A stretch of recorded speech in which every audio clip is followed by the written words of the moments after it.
Good morning, everyone. This is the meeting of the Housing Fund Trust Corporation. We have a quorum with Chairman Rumid, Ms. Zucker, and Mr. Zemsky present from the Empire State Development Office here in New York City. Is there a motion to call to order the meeting of the members of the Housing Trust Fund Corporation? So moved. Is there a second? Thank you. Second. As items are presented to the board throughout today's meetings, these motions and seconds will be used unless specific items call for a different vote, or unless any board member or director wishes to record his or her vote differently. First is the approval of the minutes held on September 15, 2015. If there are no questions or comments, can I have a motion to approve, or can we have a vote to approve the minutes? So moved. All in favor? Aye. Next is a resolution authorizing an award under the Low-Income Housing Trust Fund Program for new construction capital initiative for Asteri, I think this is the one you, Asteri Utica. Mr. Garwood. I say Asteri Oh. with confidence, although I could be completely wrong. I guess from New York it's Asteri from New York City. This project was just awarded financing by the HFA board for the supportive housing project. So we're coming to the HTFC board to ask for an award of $2 million of new construction program. It's a downtown historic adaptive reuse project that will also also provide housing for people with developmental disabilities. If you have any questions about the project, but you've heard about it recently. I don't. I do not. Mr. Zemsky I didn't know does. Howard was on the line, so. Any questions? No? Assuming the first and second previously entered, all in favor, please signify by saying aye. Aye. The motions are carried and the resolution adopted. Next is a resolution authorizing award under the Low-Income Housing Trust Fund Program for new construction capital initiative for Fountain Avenue, Building A2. So again, this is a multi-phase project that's being conducted with the ARCers. There's a 9% project that will finance and close in conjunction with the bond deal that was just approved by the HFA board. And we're asking HTFC for an award of $17.355 million under the new construction program. This is a very large site in Brooklyn that was RFP'd by ESD, former developmental disability location.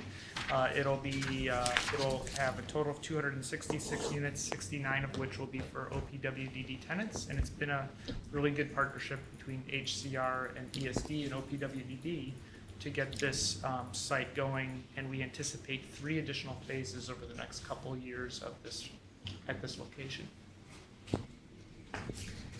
Any questions? Okay, then assuming the first and second previously entered, all in favor, please signify by saying aye. Oh, Aye. Aye. the motion is carried and the resolution adopted. Next is a resolution authorizing an award under the Supportive Housing Opportunity Program for Cornerstone Point. So I think you can see that our supportive housing opportunity program has really started to really get going here. This project is in a slightly different situation as the others you have before us. We are seeking approval for HTFC subsidy funds, but it does not at this time have an accompanying resolution from the HFA to do the bond deal. There are circumstances for supportive housing projects most commonly where a capital award for a project that is ready to go in the coming months makes sense to proceed and score and make an award because it provides the project the opportunity to seek other sources that will help the project move forward under a bond deal. In this case, an award will allow them to apply for project-based vouchers at the through the Rochester Housing Authority, and if awarded those vouchers, they would be coming back to us in the coming months for financing, presumably to close in the first quarter of 2017. Do they have an application for the bond deal in yet? Yes. They do. So this is a project located in Monroe County. It's a second phase of a project that was completed last year. It will be 66 units, 33 of which will be for MRT eligible populations, and that is what made them eligible for the Supportive Housing Opportunity Program. It is being conducted by Cornerstone, which is a organization that we've done a lot of work with on both the bond and 9% side. This is integrated supportive housing in a suburban location, which is an important kind of goal of ours, that we don't have a concentration of supportive housing in high poverty neighborhoods. So we're asking for an allocation of $6 million of HTFC funds for the SHOP program. Any questions? Then assuming the first and second previously entered, all in favor, please signify by saying aye. Aye. Aye.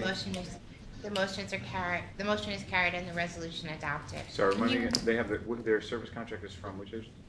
This is a project that is a partnership with, the name is, I'll email you later, but the name is escaping me, but it's a partnership with the local PACE program. It's similar in structure of what we did with the Cobblestone VOA program, where it doesn't necessarily need a services operating award. Okay, pay for the services. Through the PACE program, Yeah, exactly. right, yeah. I think that should be in the memo, and also that per unit subsidy amount of No SHOP problem. is not in the memo. You could do that in the future. Have we done a bunch of PACE projects? I think just the one that Brent Yeah. mentioned. Yeah, I think there was one other done on the 9% side, but I forget its name. But yes, this is kind of an interesting, It's good, yeah, no, I think this is a good thing. Yeah, we should talk about it some other time, but finding ways to make sure at least that the PACE providers, I think you have to be an authorized PACE provider. yes, there's a limited number throughout the state. Like Arch Care or whatever. And the issue is making sure that people in the building are eligible Right. to, Yep. you know, Yep. signed up Yep. with that. And so- provider. And what we do, because this is an MRT project, is that the provider has to answer a very thorough questionnaire that we get approval from the DOH to verify that it's a high-cost Medicaid user and it's an acceptable services. But they're not, as we talked about yesterday, get MRT money. No, but they're verifying that it's an MRT eligible population. Right. Because the eligibility under SHOP has to demonstrate exactly that it's one of the eligible populations. This one's an MRT population. I'm sure they're happy because they're not paying us. Maybe. Okay, we can talk about that, but I mean, we should talk about that. Like, is it worth doing that? Fine, then. Right. That's the way that we Yeah. verify that it's an eligible population. Yeah. Did we vote? No. No. I think we voted and then came Right. back. Oh, okay, so Yeah. right, so now we're going My to whining was Marion. post-vote. So resolution authorizing award under the Supportive Housing Opportunity Program for Marion Avenue Apartments. Again, this project was just awarded earlier today, bonds and tax credits from HFA Board, and we're seeking $2.52 million of supportive housing opportunity funding from the HTFC Board for Marion Avenue. This is a 100-unit project that'll have 65 units that are supportive housing units.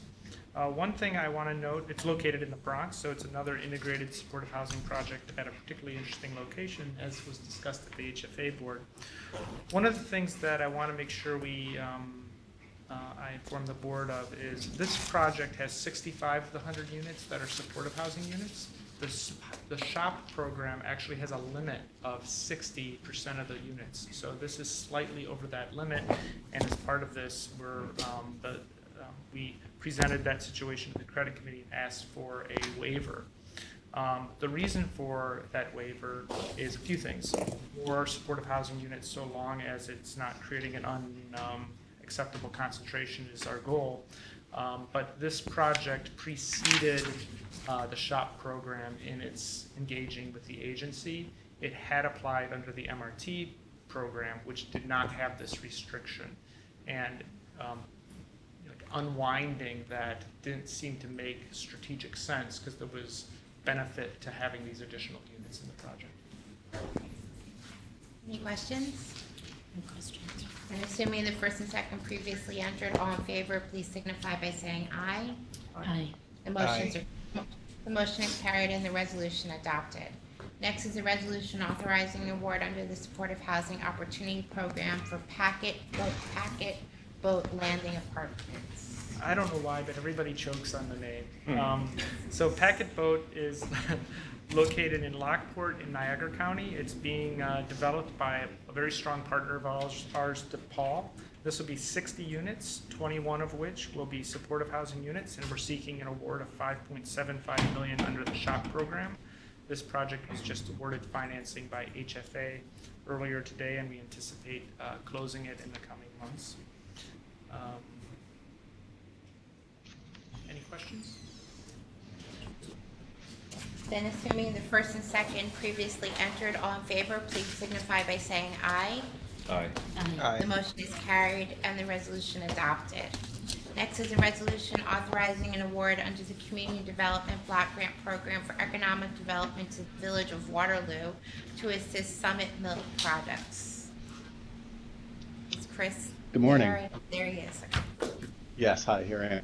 Hi. The Village of Waterloo has, the Village of Waterloo has requested $640,000 in New York State CDBG Economic Development Funds to assist Summit Milk Products in purchasing the machinery and equipment needed in order to expand their current production capacity into a 10,000 square foot vacant manufacturing facility located in the Sydney Industrial Park.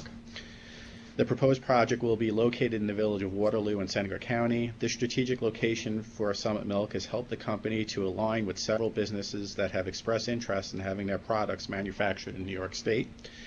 This location will produce a substantial savings on product costs by manufacturing in a facility already located in the milk producing area and offering shorter shipping distances to Northeast locations.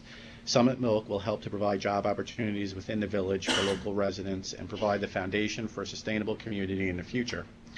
The proposed total project cost is $1,900,000 and will create 43 full-time equivalent jobs over 2 years, with 31 of those jobs benefiting low to moderate income persons. The New York State CDBG funds will be used to purchase machinery and equipment. The CDBG cost per job is $14,883, and each dollar in New York State CDBG funds will provide leverage, private leverage in the amount of just under $2. This project primarily is CDBG funding, partner equity, bank financing. And OCR seeks a recommendation and resolution to provide economic development funds to the Village of Waterloo. I'd be happy to answer any questions you might have on this project. Any questions? No. We'd love it now. Howard, you, I'm with you. I'm good. okay, great, super. Assuming the first and second previously I would entered, also like to know. all in favor, please signify by saying aye. Aye. The motion is Aye. carried and the resolution's adopted. Resolution adopted. Next is a resolution authorizing an award under the Community Development Block Grant Program for Economic Development to the City of Johnstown to assist Johnstown Renewables. This one's right. The City of Johnstown has requested $405,000 in economic development funds to assist Johnstown Renewables in outfitting a processing facility. It's interesting to note that in 2011, the City of Johnstown was awarded a $750,000 CDBG award to expand operations of Faye USA Dairy. Faye is a Greek yogurt manufacturer that has created over 100 jobs in Johnstown. Johnstown Renewables will process the waste whey generated from the Faye plant. The project will involve the leasing of an industrial building in Johnstown Industrial Park, outfitting that plant with the necessary utilities, piping, and equipment to establish operations. The waste whey will transfer through a newly constructed direct pipeline that will run from Faye to the Johnstown Renewables facility. The waste whey that's generated will be converted into two projects, ethanol and whey powder.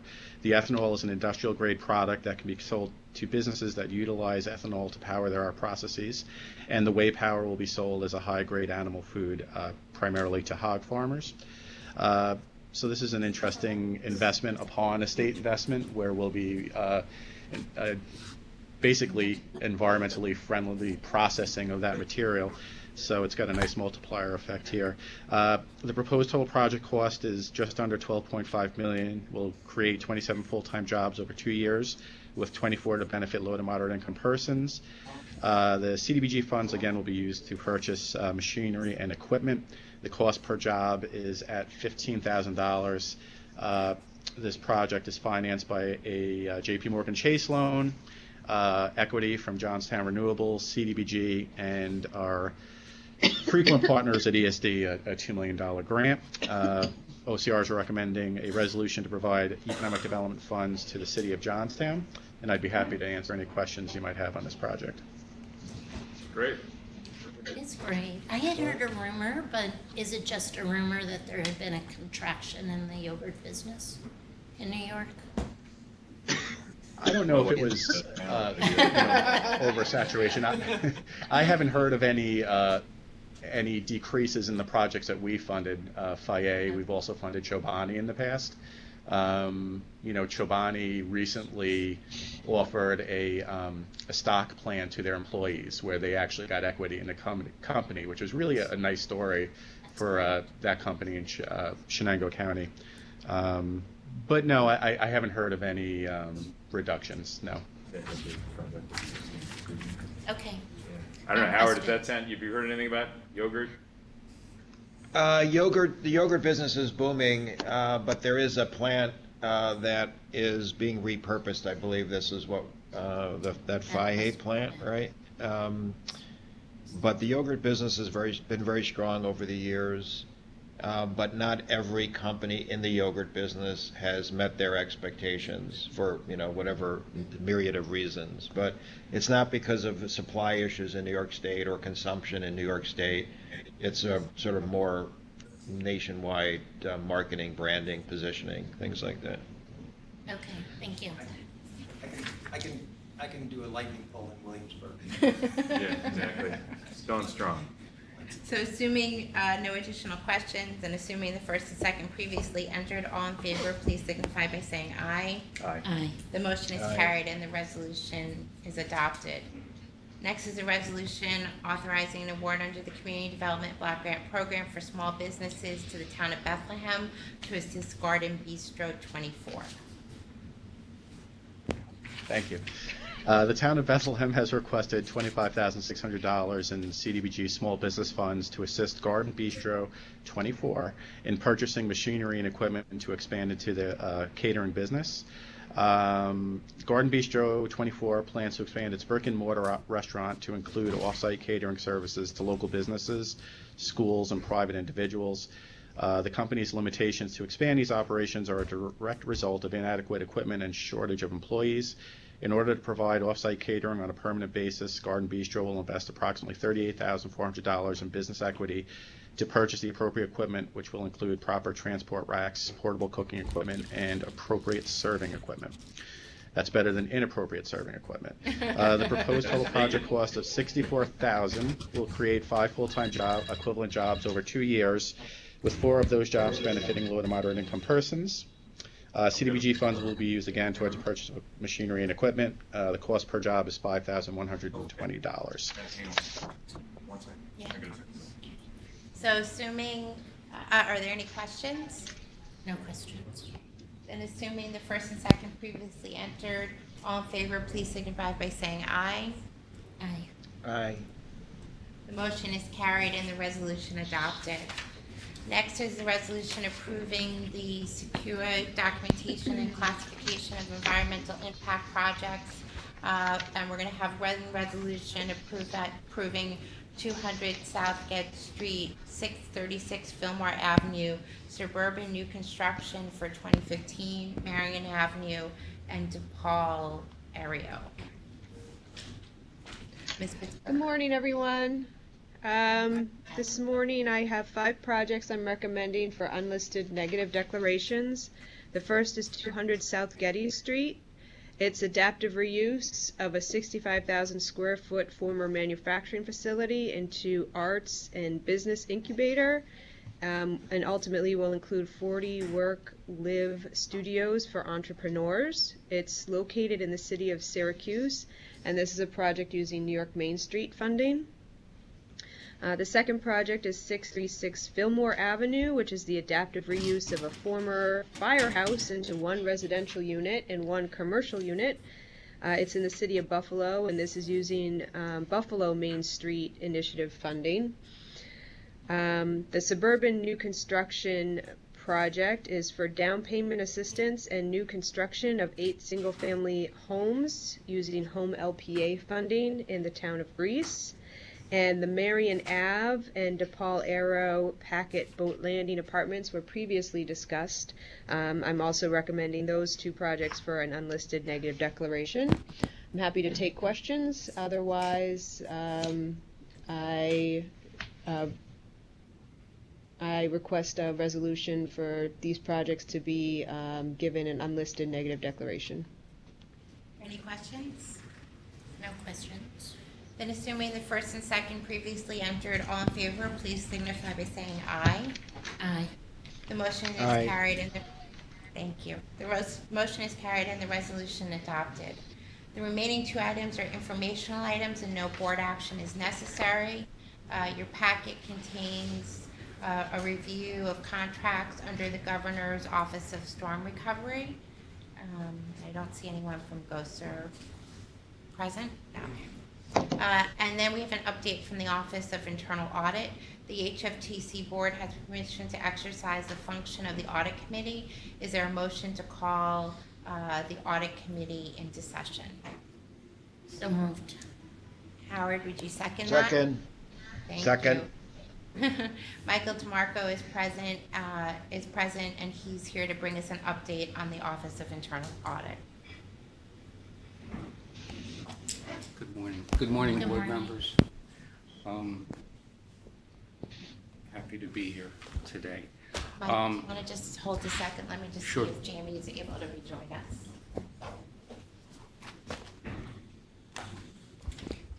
Coming downstairs. We could have had you on video if you prefer. I think the first one I did, He's the going to step technical back in a difficulties. minute. So I we'll just- see. I should wait? Yeah. wait a Okay. minute. So I'm gonna go get more coffee. Oh, So sorry. So I should, we need Linda. Okay. We can go. should go? Okay. Sure. Okay, just like to approve a little report on internal audit for Housing Trust Fund, and also discuss where I want to go, or some issues or areas that I think need to be looked at. Over the past year, internal audit and responsibility for DHCR as well, we lost 4 staff members, 1 internal transfer, 1 to another agency. But 2 wasn't a real loss. 2 staff members went to help Janet Oberstein to staff the new internal control function in the office. That's something I wanted to see. I'm glad to see that the agency has done that. So we've spent quite a bit of time helping Janet get up and going, and I'm really looking forward to, as she starts to get into the head of steam, working closely with her and better using our resources for oversight. Right now, I have, as a result of the attrition, I have about 5 audits in work in process, essentially in review, various stages of edit that I have to get out. All of them, all but one, will affect Housing Trust Fund. So on that, we're looking at areas of revenue, inventory, an old Section 8 review, and also just following up on some old recommendations from prior years on that. So can you do that with your current staff? Pardon? Can you do that? Continue your work with your current staff? Well, it's things came to a halt. I've made some progress, but it's been kind of hit or miss. I did onboard a new staff this past Thursday. So right now I have 2 people, one in New York City at Beaver Street, and one up in Albany with me. So I'll be looking to propose some additional assistance for the next fiscal year.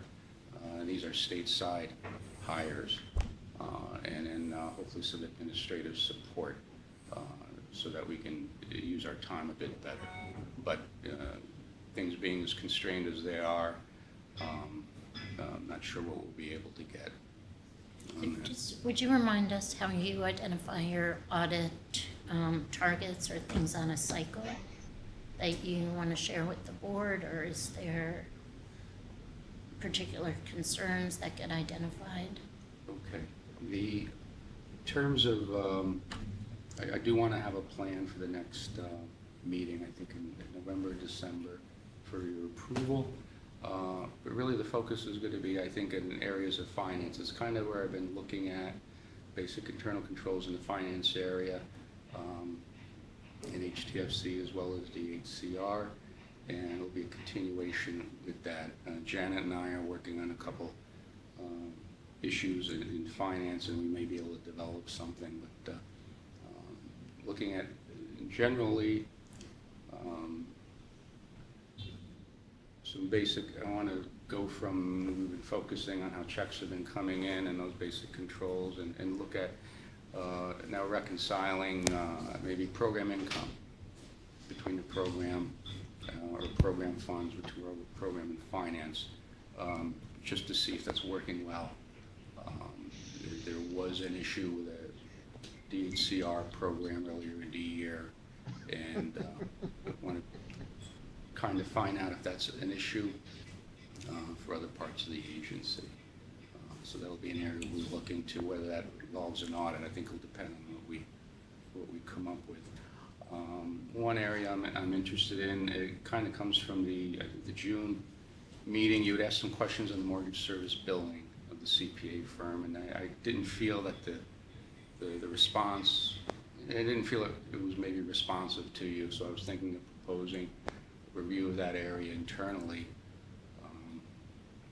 just to get some coverage there, because I don't think it's been looked at internally and probably ever. So, and I'll have some reviews on the DHCR side that'll probably stem from some ongoing assignments and risk assessments that Janet are working on. So, with 2 people, I can probably have them do, I'd say roughly 4, maybe 5 audits. It really kind of depends on the initial scope, and then the big thing will be whether or not we run into some significant issues or not, and that'll tend to expand the hours needed to address that, depending on what that is. So that's what I'm looking at over the next fiscal year at best. And I'm looking to be issuing a good 5 or 6 reports over the next couple of months. Just clear out the back working process, and kind of just move forward with Janet and kind of get that working well. And the 2 prongs here of the line of defense, so to speak. Okay. Okay. Okay.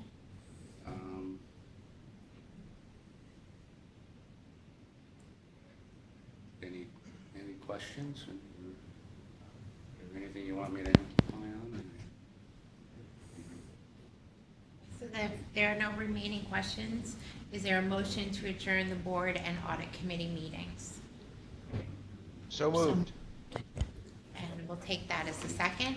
So thank you, and the meeting is adjourned.